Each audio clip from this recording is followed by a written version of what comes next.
오늘 함께 보실 하나님의 말씀, 우리 먼저 함께 봉독하고 우리 말씀 나누도록 하겠습니다. 우리 구약성경 열왕기하 17장 말씀입니다. 열왕기하 17장 27절부터 33절까지 말씀.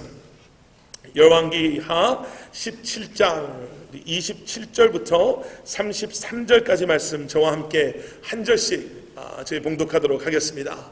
열왕기하 17장 27절부터 33절까지 말씀입니다. 아스루 왕이 명령하여 이르되 너희는 그곳에서 사로잡아 온 제사장 한 사람을 그곳으로 데려가되 그가 그곳에 가서 거주하며 그 땅 신의 법을 무리에게 가르치게 하라 하니, 제사장 중 한 사람이 와서 베델에 살며 백성에게 어떻게 여호와 경외할지를 가르쳤더라. 그러나 각 민족이 각기 자기의 신상들을 만들어 사마리아 사람이 지은 여러 신당들에 두되 각 민족이 자기들이 거주한 성읍에서 그렇게 하여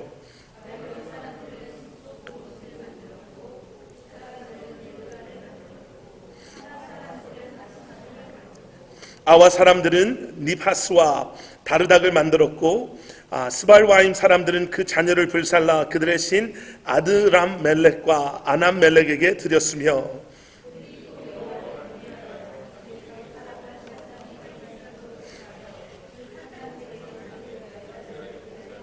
함께 읽겠습니다. 이와 같이 그들이 여호와도 경외하고 또한 어디서부터 옮겨왔든지 그 민족의 풍속대로 자기의 신들도 섬겼더라. 아멘, 아멘. 예.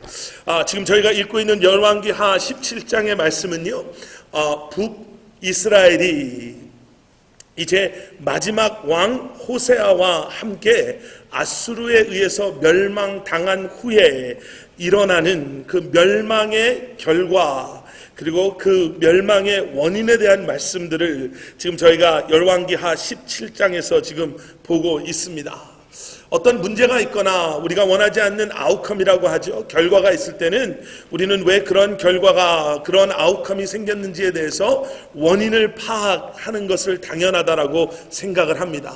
그리고 무슨 원인에 그런 일이 일어났는가를 우리가 확인하고 나면 그러한 우리의 그러한 확인한 결과에 따른 우리가 결단과 또 다른 변화를 줄 수밖에, 우리가 거기서 벗어나기 위한다면 그러한 변화를 주는 것이 당연한 거죠. 2018년에는 월드컵이 러시아에서 개최가 됩니다. 운동을 좋아하시는 분들, 저는 운동을 좋아하니까요. 우리 대한민국 축구팀이 당연히 2018년 러시아 월드컵에도 나가려니 했었는데 지금 상황이 그렇게 썩 좋지가 않더라고요. 지난주에 카타르라는 참 약하다라고 생각되는 팀한테도 3대2로 져서 이제 남아있는 두 경기를 정말 잘하지 않으면 그동안 당연하다고 생각했던 월드컵 때 대한민국이라고 응원하던 그것도 이제 못하게 생긴 거예요. 카타르에게 3대2로 지고 나서 그동안 한국 대표팀을 감독으로 맡고 있었던 슈틸리케 감독이 경질이 됐습니다. 그리고 그 사람을 데려온 기술위원장이라고 하나요? 그분도 사퇴를 하고 지금 누가 차기 감독이 될 것인가, 누가 이 짧은 시간에 대표팀을 맡아야지 우리가 다음 월드컵에 떨어지지 않고 나갈 수 있을까에 대해서 고민을 많이 하고 있습니다.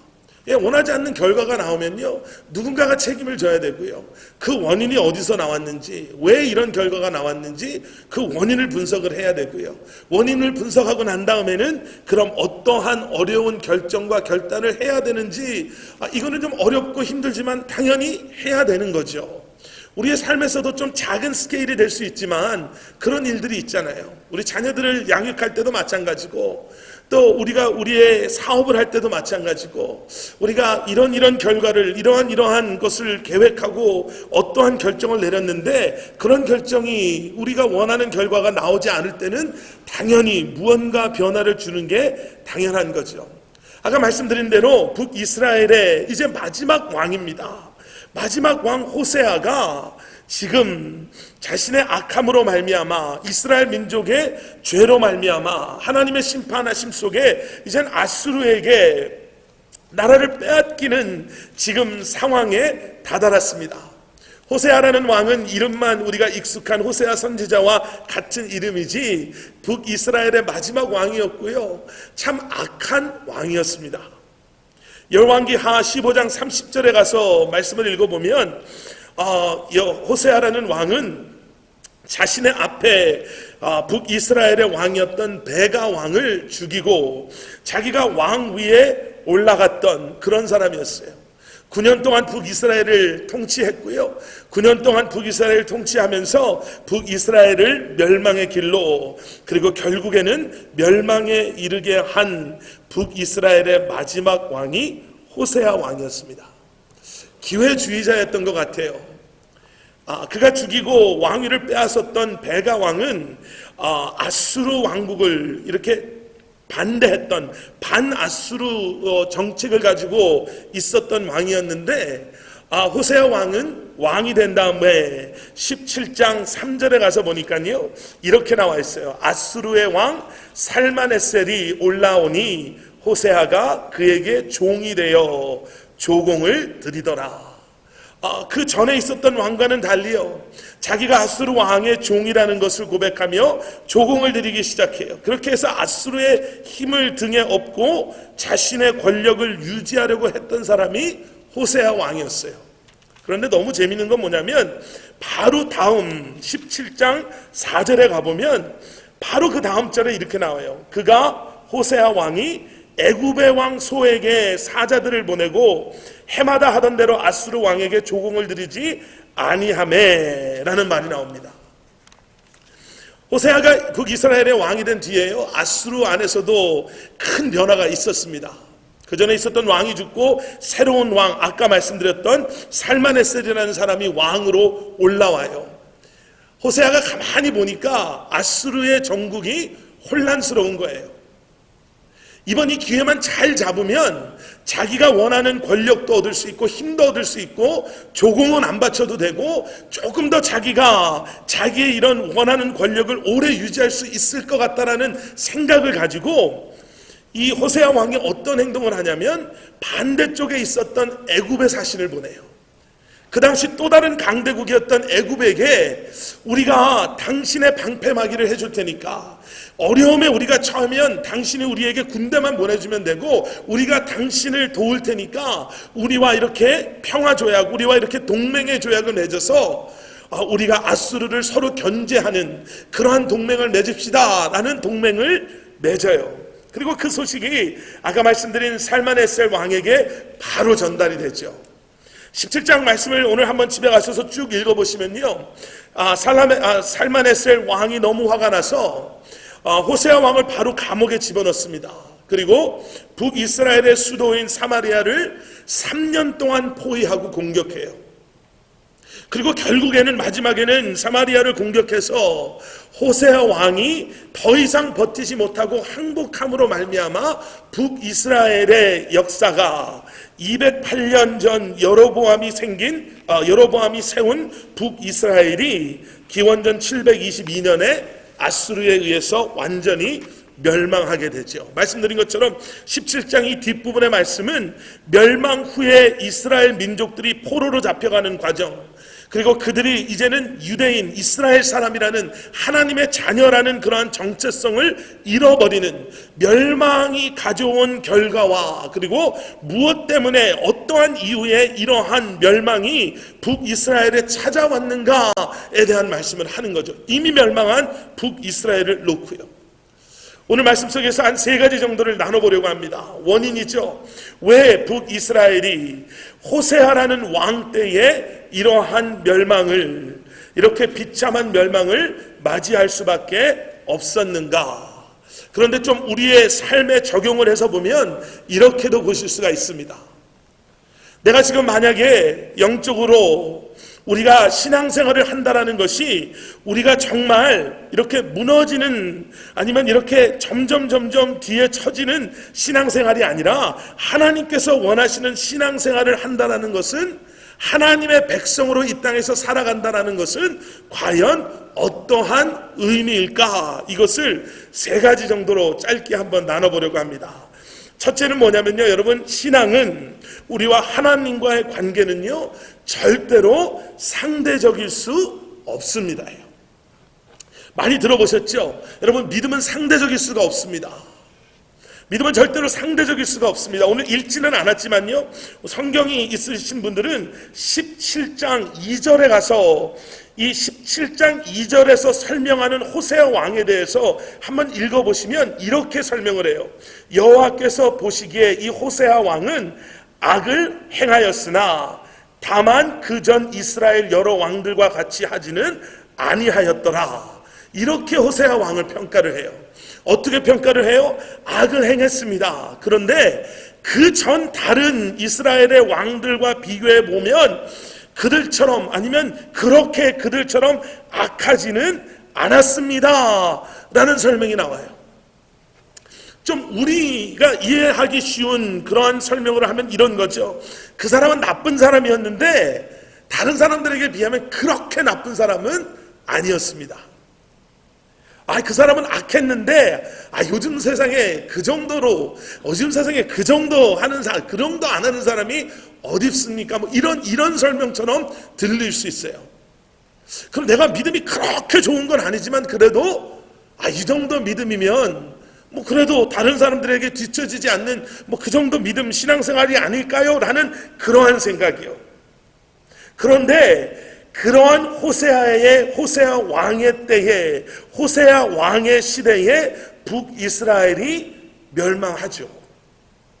어떻게 보면은 더 악한 사람, 호세아 왕보다 더 악한 사람 때에 멸망하는 게 당연하고 좀 논리적이고 그게 좀 이론에 맞는 것 같은데, 이러한 호세아 왕의 시대에 북이스라엘의 멸망이 왔습니다.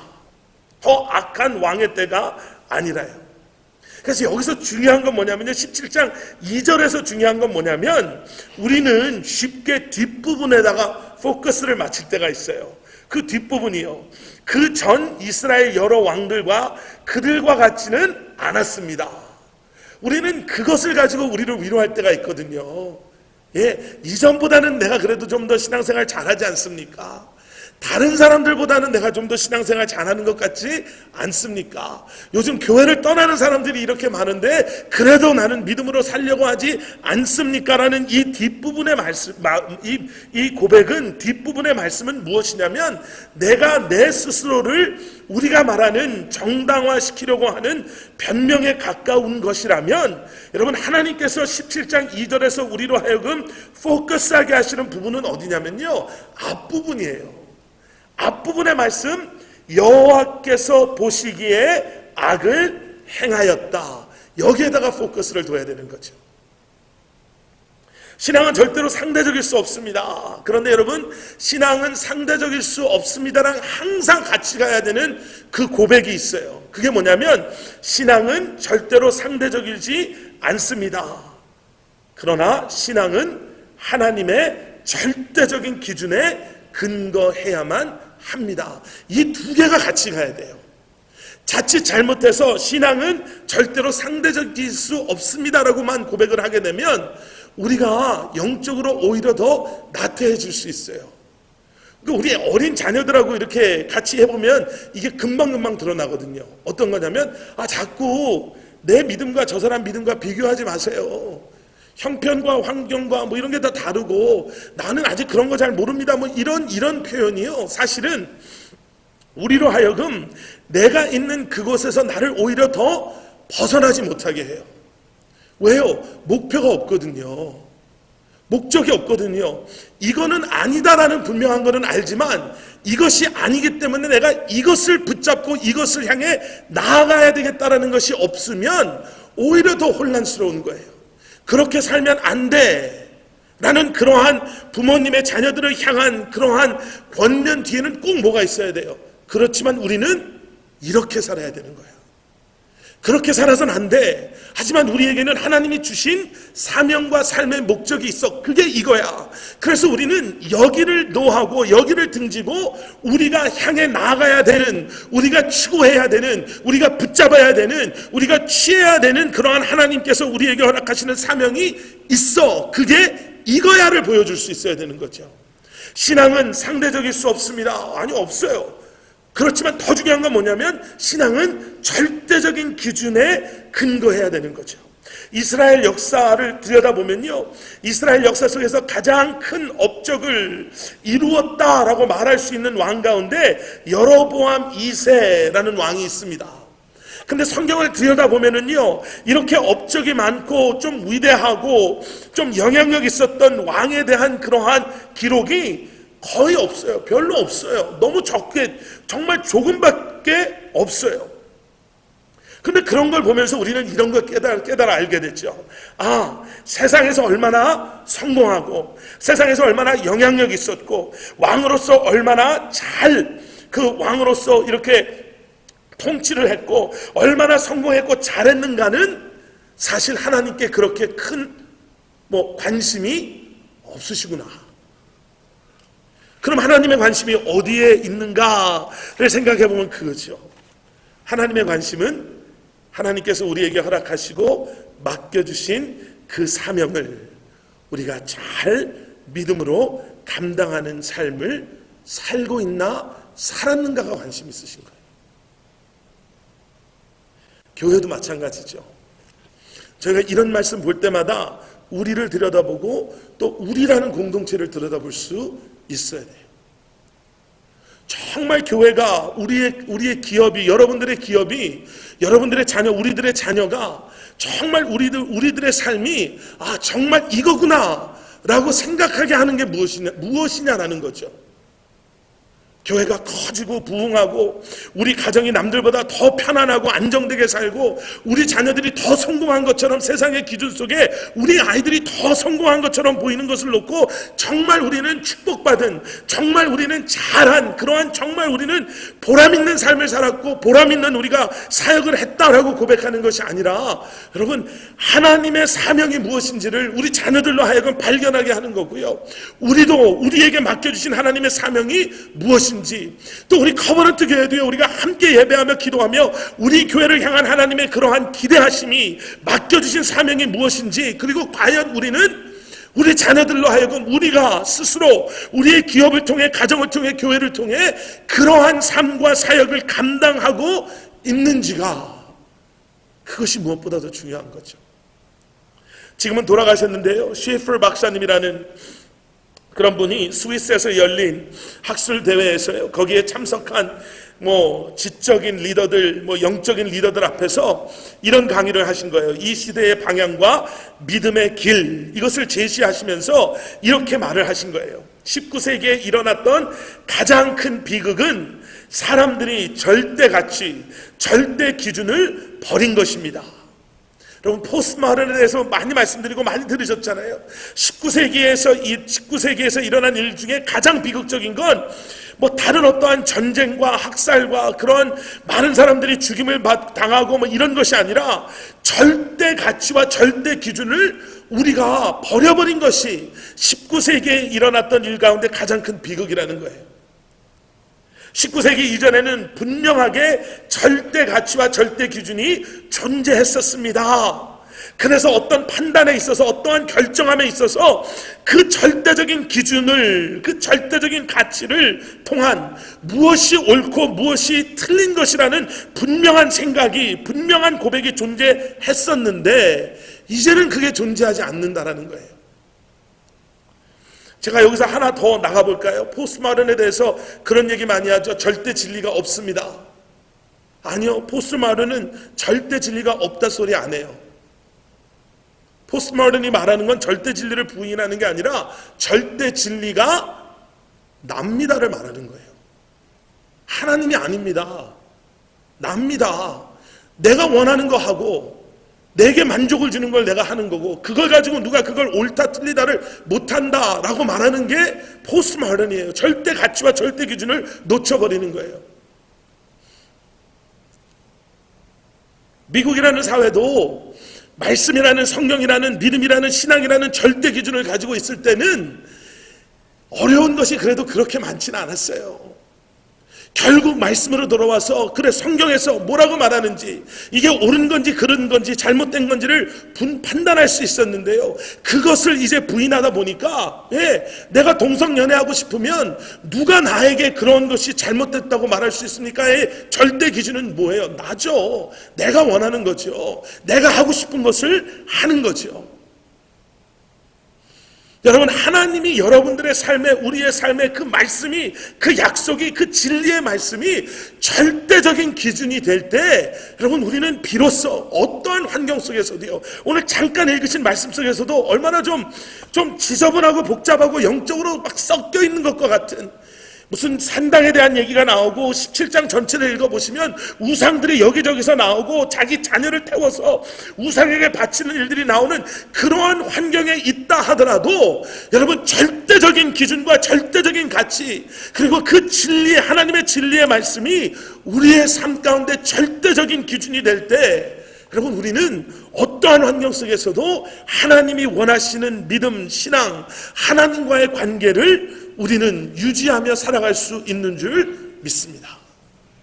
상대적으로 생각하기 시작하면요, 여러분, 우리가 신앙생활 하면서 성숙함에 못 들어가게 하는 것은, 여러분, 다른 막 악한 것, 내 마음속에 지금 막 누구를 죽이고 싶고 무슨 악한 행동을 하고 싶어서가 아니라, 여러분, 많은 경우에 우리가 믿음의 깊이를 더하지 못하고 성숙함에 나가지 못하게 하는 요소는 뭐냐면요, 바로 이거예요.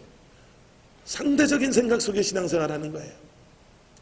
이렇게 보니까 이거보다 더하면 피곤할 것 같고요, 다른 사람들 보니까 나 정도 하는 사람이 그래도 그렇게 많아 보이지는 않고요, 내가 이 정도로 봉사하고 내가 이 정도로 이렇게 교회 자주 다니고 이러면 이 정도면은 충분하지, 이 정도면 된 거 아닌가라는 생각이 오히려 다른 어떠한 악한 마음보다 하나님의 자녀인 우리로 하여금 하나님이 원하시는 그러한 믿음의 모습을 갖추지 못하게 하는 것 기억하셔야 됩니다. 두 번째는 뭐냐면요, 내가 중심되는 신앙이에요. 내가 중심되는 신앙은 절대로 하나님을 기쁘게 해드릴 수 없습니다. 내가 중심되는 신앙은, 그거는 신앙이라고 말할 수가 없죠. 아수르라는 나라가 주변에 있는 나라들을 정복해 나가면서요, 그들이 가지고 있었던 식민 정책이라고 한다면, 그들이 가지고 있었던 식민 정책은 뭐였냐면, 정복한 나라의 사람들을 자기네 나라로 데려오고 자기의 나라 사람들을 정복한 땅으로 보내는 것을 했었어요.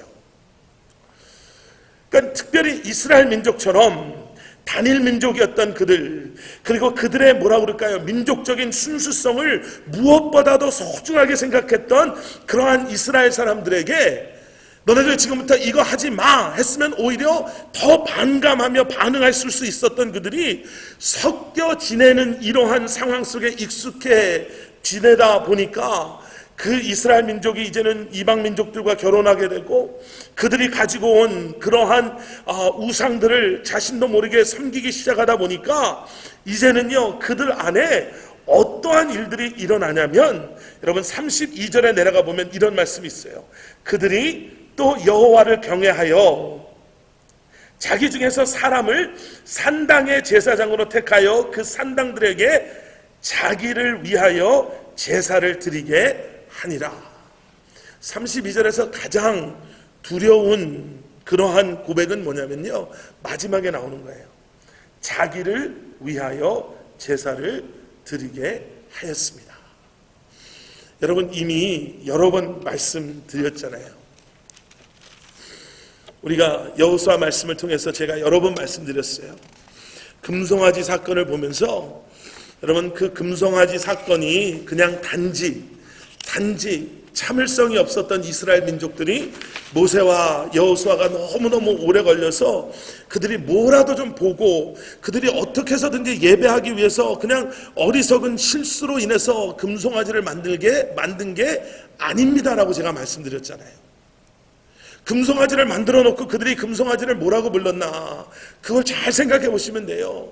우리에게 새로운 신이 생겼습니다, 그 신의 이름은 금송아지 신입니다라고 고백한 것이 아니라, 금송아지를 만들어 놓고 그들이 그 금송아지를 뭐라고 불렀냐면, 이 금송아지가 우리를 애굽에서부터 이곳까지 인도해낸 야훼 하나님입니다 라고 고백하고 그 앞에서 소리를 지르며 예배하며 찬양하며 나름대로 열심을 다해서 그 앞에서 예배를 드린단 말이에요. 얼마나 열심으로 드렸냐면 시내산 중턱에 있었던 여호수아와 모세에게까지도 그들의 그렇게 요란하게 찬송하고 춤추고 소리 지르고 기도했던 그 소리가 들릴 정도로 열심으로 했어요.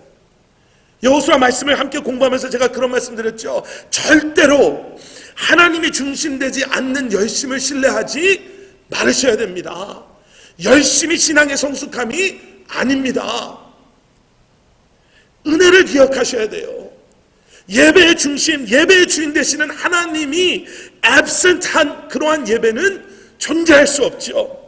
여러분 그 17장 7절 8절 말씀 제가 읽어드릴게요. 뭐라고 나오냐면 이 일은 이스라엘 자손이 자기를 애굽 땅에서 인도하여 내사 애굽의 왕 바로의 손에서 벗어나게 하신 그 하나님 여호와께 죄를 범하고 또 다른 신을 경외하며 말씀드렸죠. 지금 북이스라엘은 망했어요. 끝났어요. 어떻게 돌이켜볼 수가 없는 상황이에요. 그런데 이 일을 하나님께서 왜 허락하셨습니까?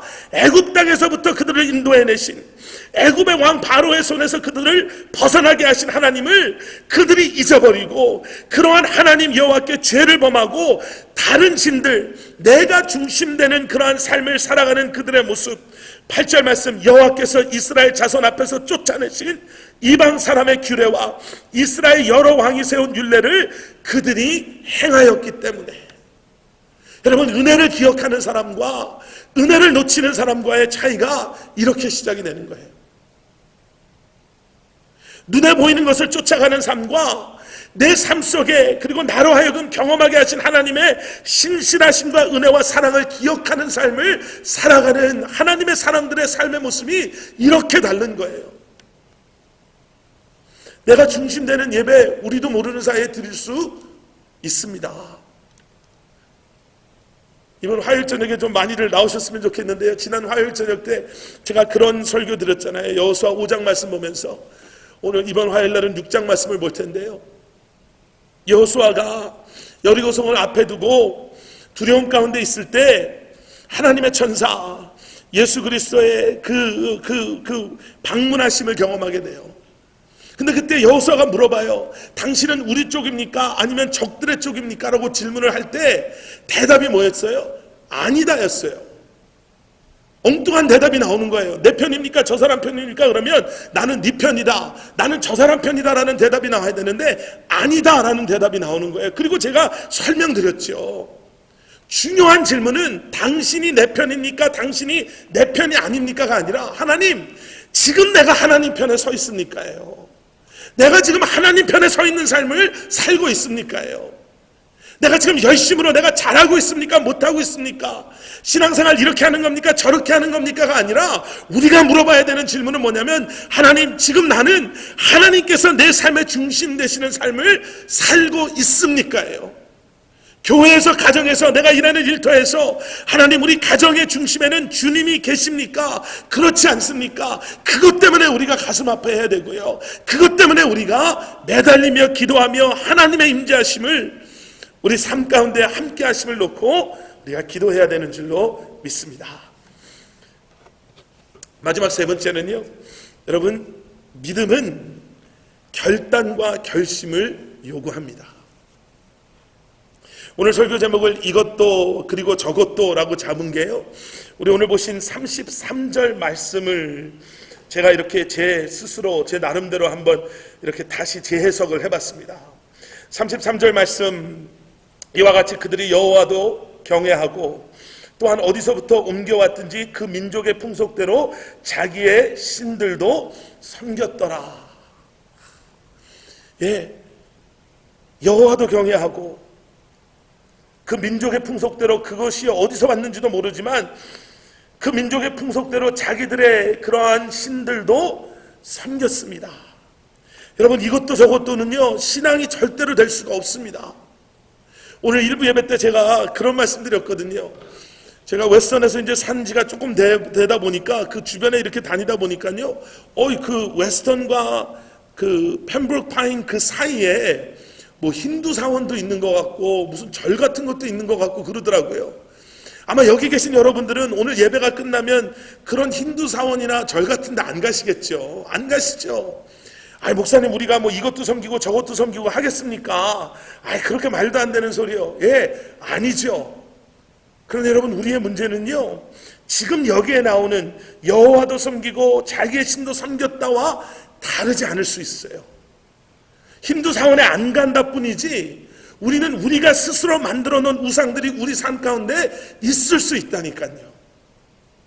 그게 물질이 될 수가 있고요, 그것이 우리의 열심과 노력이 될 때도 있고요, 성공을 향한 정말 그런 간절한 갈망이 될 수도 있고요, 때로는 우리의 자녀들이, 우리의 기업이, 때로는 세상의 것들이 충분히 우리도 모르는 사이에 우리는 예수 그리스도가 내 구주라고도 고백하며 그러며 세상의 것도 섬기더라 라는 고백 안에 들어갈 수가 있죠.